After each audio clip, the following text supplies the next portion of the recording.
Hey, patrol members.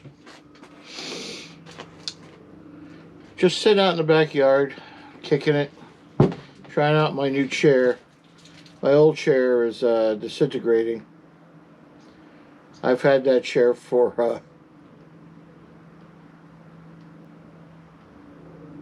I don't know, 30 years. And it's starting to fall apart. Can it be fixed? Bet you can. Bet you can. Anyway. Don't know when you're going to see this video, or you might not see it at all. I don't know. Well, like I said, I'm just sitting out in the backyard. It's supposed to be hammering down rain, but for some strange reason, that's not happening.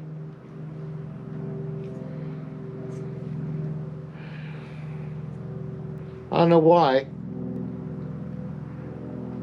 My weather liar told me that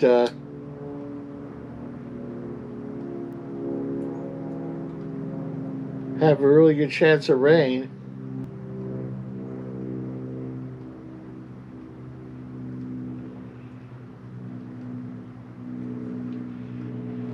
Anyway.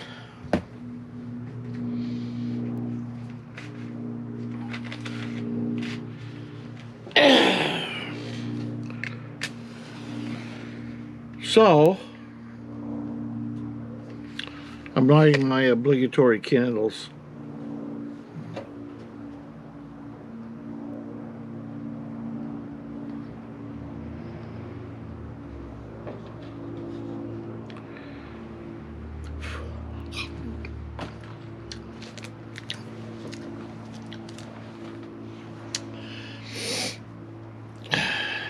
What's coming up?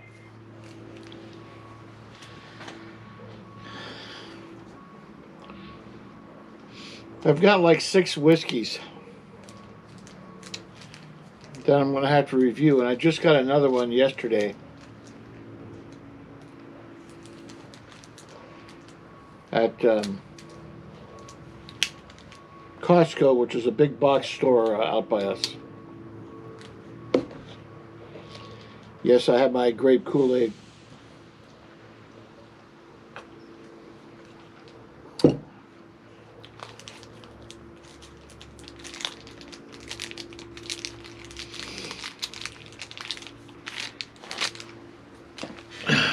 Also, there's a guy on YouTube who managed to get a hold of a pretty good copy of a show that Jackie Gleason produced in 1960. I think it was 1960. That lasted 1 season. I'm sorry, not 1 season. It lasted 1 night. And it was called You're in the Picture.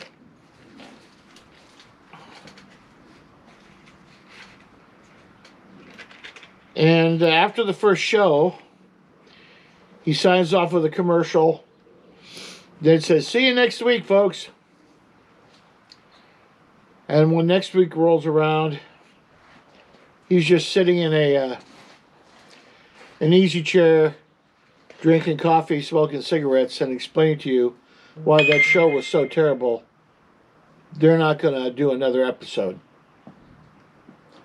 Now, I think it's a real class act on behalf of himself and the people he worked with.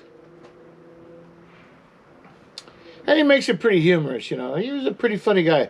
A really talented individual, Jackie Gleason. That's why they called him a great one. And to be honest, I don't think the show itself, the original first episode of You're in the Picture, was really that bad. It wasn't terrible. It wasn't terrible at all. The show just needed a little tweaking and adjusting, and it could have been really good. It was like they just threw this show together at the last minute, and then were disappointed with the results.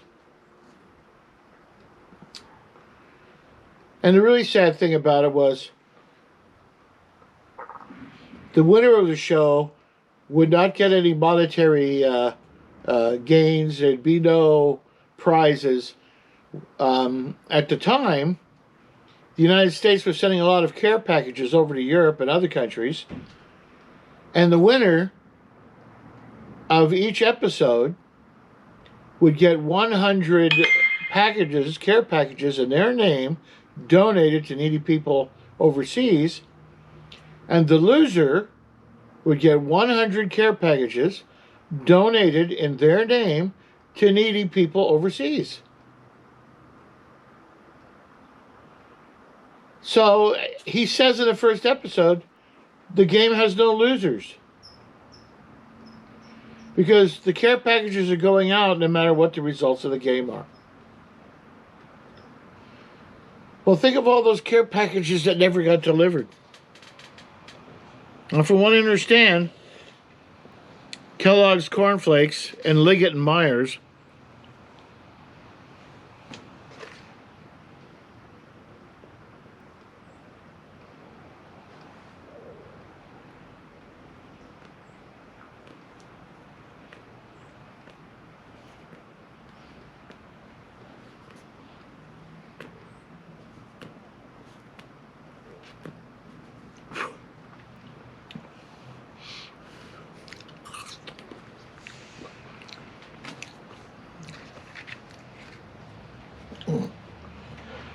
where was I? From what I understand, that Kellogg's and Liggett and Myers, the cigarette company, Kellogg's Corn Flakes and Liggett and Myers, the cigarette company,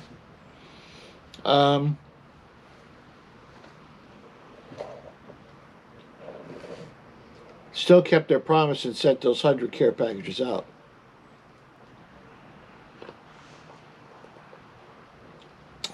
But the problem was that that was it. Now, another thing Liggett and Myers did was connected with the show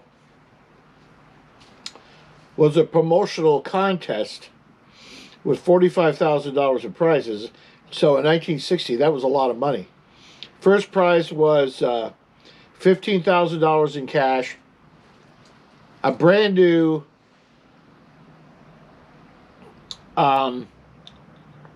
1960 Thunderbird, and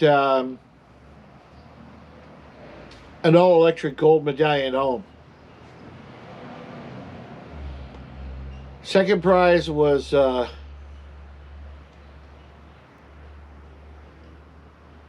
think $10,000 in cash.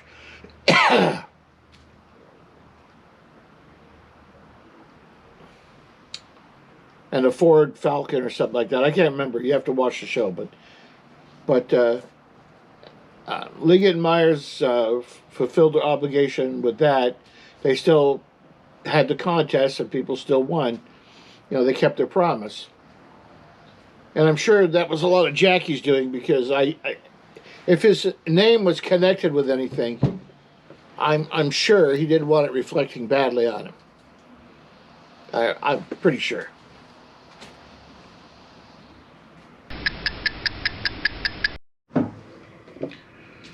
Oh, I'm back, patrol members. And while I was away, I traded, I put new batteries in the camera. Let's do this.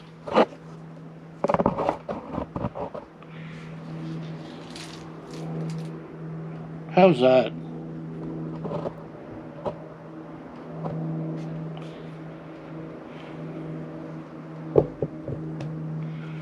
Okay, that's better.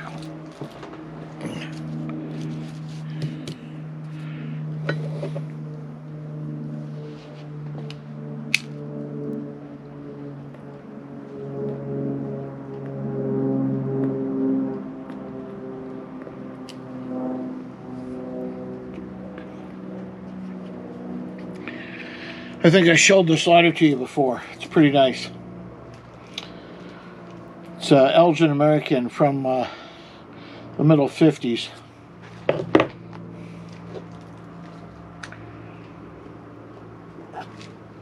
A little grape Kool-Aid. So something was misplaced in the house and I had to help Mrs. Patrol Member find it. Crisis averted. Everything's dialed in.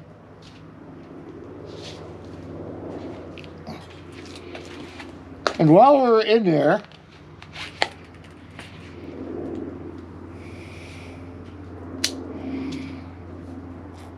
the mail came, and I got a couple of packages from eBay. So I'm going to open them up using my new knife.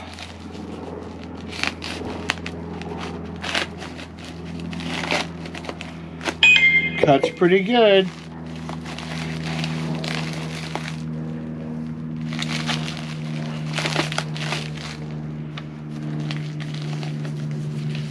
Home Decor, Pensacola, Florida.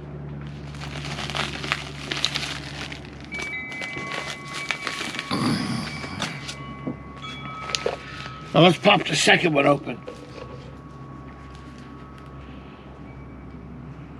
From Pat Bucksack, Milwaukee, Wisconsin.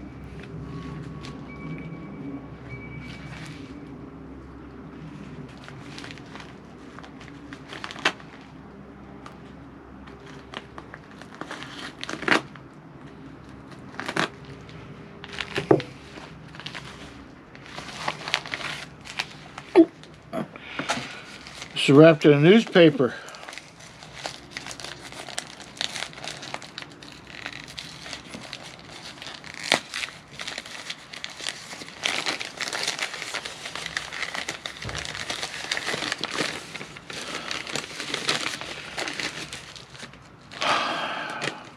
The day after my birthday, the Milwaukee Journal sent me.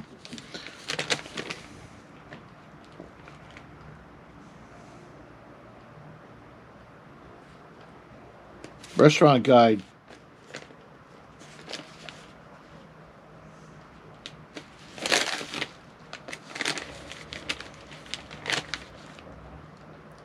Huh. Too bad I didn't get the whole page. Sorry. It was wrapped in a restaurant guide.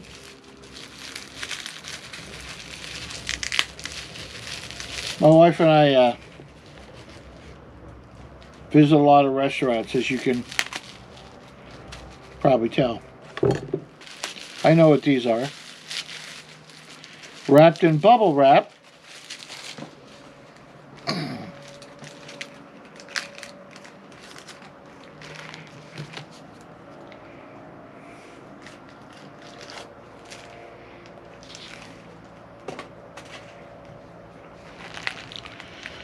I purchased 2 watch fobs.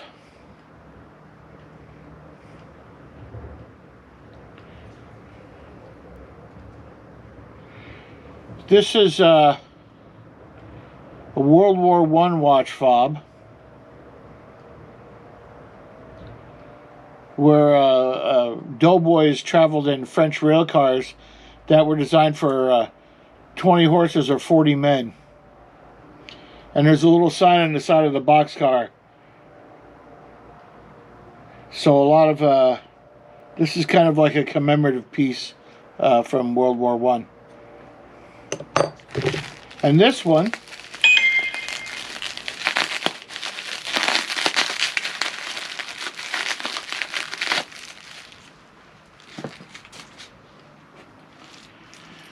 is an old Winchester repeating arms watch fob.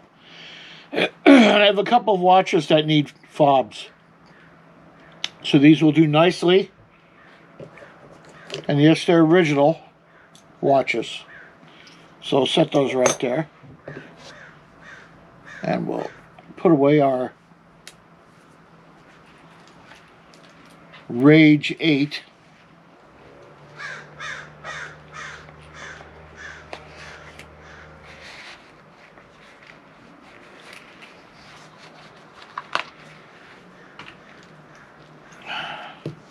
I'm not liking this new chair.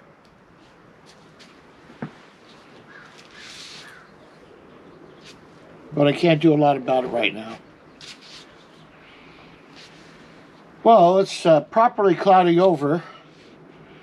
It is was 71 a few when I first started this video, and now it has dropped down to almost 68. The relative humidity has gone from 50% to 52%.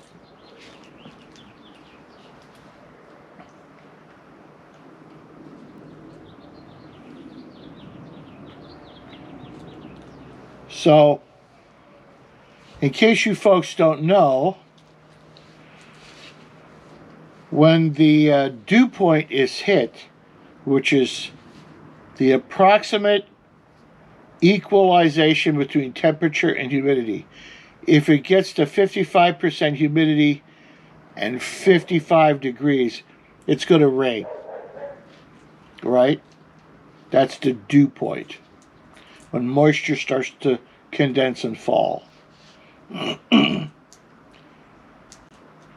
Now, we're at ground level, so that's not going to be what's at 10,000 feet up here, or 9,000 feet. I don't know what the cloud ceiling is at the moment, so. But it looks like it's going to start raining here any minute. Hang on one second.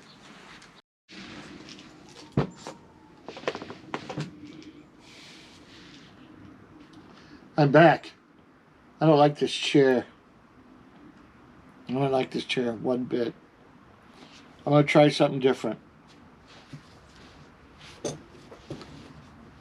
Hang on, I'm going away again. Okay. This is a better chair. It's a little higher. Easier to move.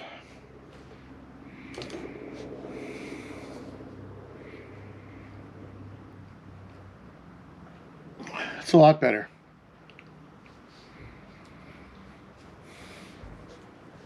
Well,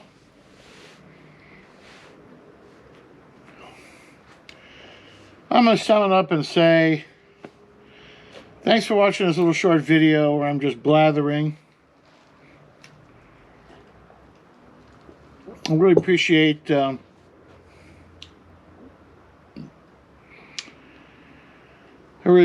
you watching. Don't forget to like and subscribe. And later, Mater. Yes, look to Packard for the easiest handling car ever built. America's new choice in the fine car field.